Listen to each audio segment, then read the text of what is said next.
오늘 함께 나누실 하나님의 말씀은 예레미야 애가 1장 18절에서 22절까지의 말씀입니다. 여호와는 의로우시도다. 그러나 내가 그의 명령을 거역하였도다. 너희 모든 백성들아, 내 말을 듣고 내 고통을 볼지어다. 나의 처녀들과 나의 청년들이 사로잡혀 갔도다. 내가 내 사랑하는 자들을 불렀으나 그들은 나를 속였으며 나의 제사장들과 장로들은 그들의 목숨을 회복시킬 그들의 양식을 구하다가 성 가운데서 기절하였도다. 여호와여 보시옵소서. 내가 환난을 당하여 나의 애를 다 태우고 나의 마음이 상하오니 나의 반역이 심히 크미니이다. 밖에서는 칼이 내 아들을 빼앗아가고 집 안에서는 죽음 같은 것이 있나이다. 그들이 내가 탄식하는 것을 들었으나 나를 위로하는 자가 없으며 나의 모든 원수들은 내가 재난당하는 것을 듣고 주께서 이렇게 행하시는 것을 기뻐하나이다. 그러나 주께서 그 선포하신 날을 이르게 하셔서 그들이 나와 같이 되게 하소서. 그들의 모든 악을 주 앞에 가지고 오게 하시고 나의 모든 죄악들로 말미암아 내게 행하신 것 같이 그들에게 행하옵소서. 나의 탄식이 많고 나의 마음이 병들었나이다. 아멘. 한 교회 목사님께서 설교 가운데 이렇게 말씀하셨습니다.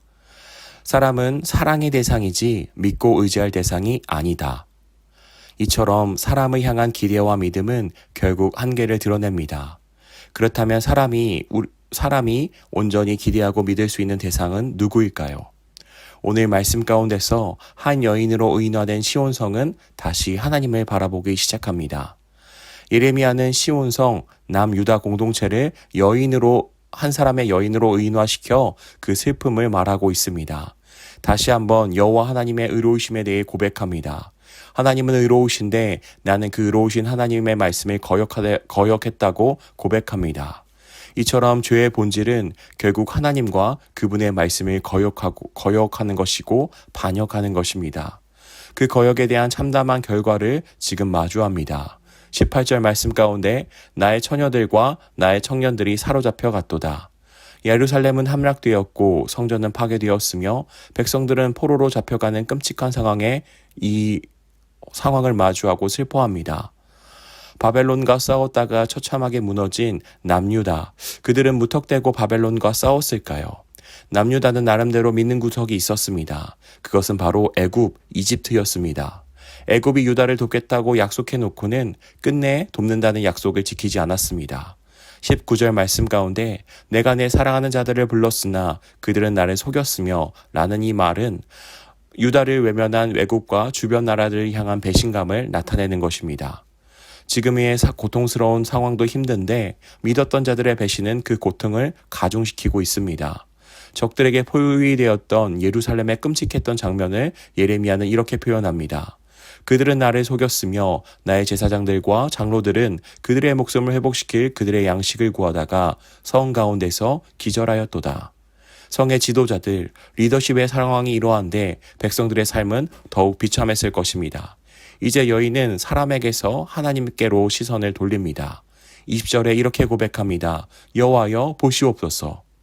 여인은 배신에 분노하고 지금의 고난에 괴로워하나 그 마음을 하나님을 향하여 돌립니다.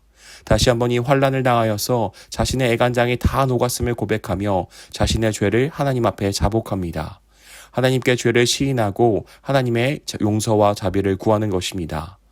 여인을 둘러싼 상황은 여전히 끔찍합니다.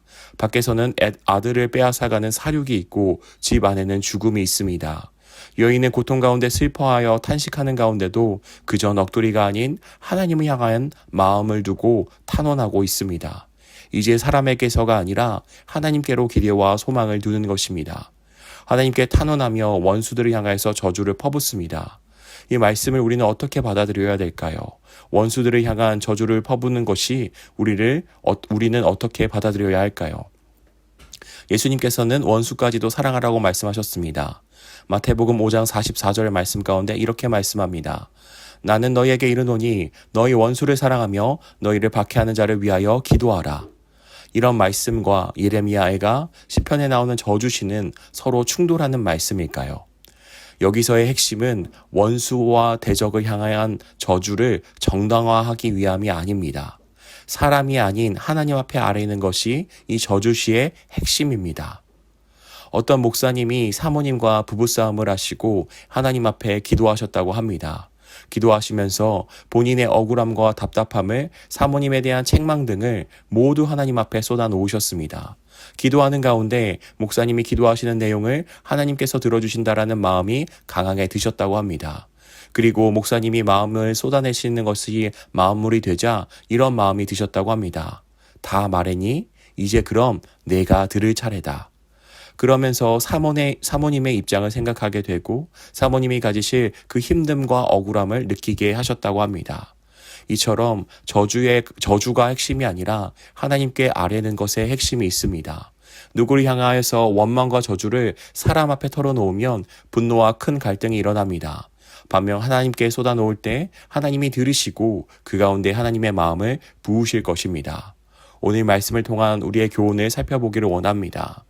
오늘 말씀을 통해서 우리가 기억해야 될 것은 사람이 아닌 하나님을 바라보고 하나님께 내 마음을 쏟는 것입니다. 오늘 말씀은 우리가 의지해야 할 대상이 사람이 아니라 하나님이심을 다시 한번 분명히 알려줍니다.